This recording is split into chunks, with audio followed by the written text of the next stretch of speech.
Hello and welcome to another episode of Mark Fixes Stuff, and what we're going to do today is show you how to fix a Dreamcast which reboots or resets itself randomly in the middle of a game.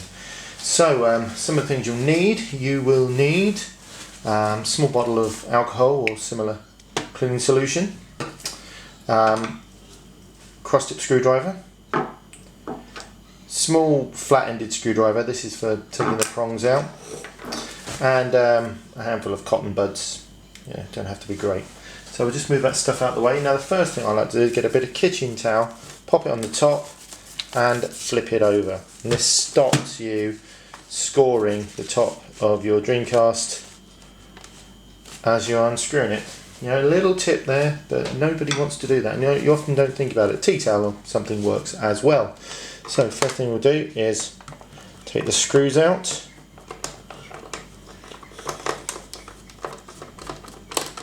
One, pop it to one side. There's not many screws in the Dreamcast, so Sega are really quite good with that. Always like the Dreamcast, such an underrated machine. Okay, another one there. This is one of my original Dreamcasts actually, from back in the day. It's a bit yellow though because it was poorly stored, which was kind of my fault. The next screw you need is underneath the modem unit. If you're lucky enough to have a broadband adapter, network adapter or whatever it's called in there, then remove that as well, because that corner screw is there. Okay, with the screws out you'll be able to flip it up the other way. Move that out of the way now. Put that open so you can see what you're doing, so you can actually see the extent of the yellowing there. And lift the... oh, one of the screws isn't quite out there. Back over it goes. You can tell I haven't rehearsed this, can't you? So, back over it goes.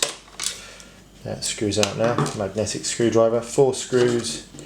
Unit to one side. Okay, good.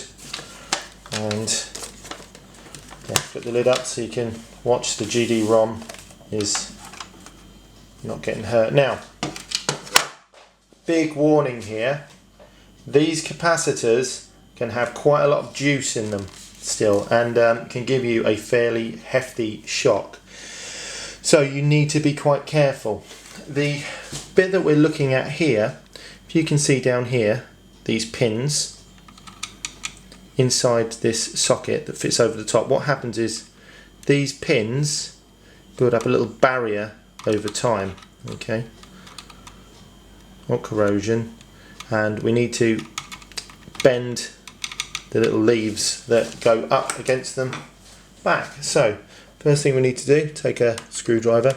These ones in here are gold, so I'll whip that round so you can see a bit better. So we've got one screw which is here. These ones are gold, so no real need to separate them out. If you haven't got a magnetic screwdriver, then get one. Another screw there. Can't actually genuinely remember where the screws are. Feels like there's one under there. Okay, let's feel that. There we go, that's the one there. I haven't done this for a while, so forgive me. Surprised I couldn't find a video which had this on the YouTube. So what I've done, screw out here, a screw out here, and there's also a little plastic clip here. I'll pop it back down so you can see. Just unclip that, and then with your screwdriver just go under here and gently lever it up, and you'll see the, so you can see, you'll see that the pins are moving independently of the socket as we go. Again, keep your hands clear of any components here. Right, and pop that out to one side. You can leave this connected, it's just a power switch. Okay, so first thing you need to do now, once you've got the power supply off, get yourself a bottle of isopropyl alcohol, 99.9% pure.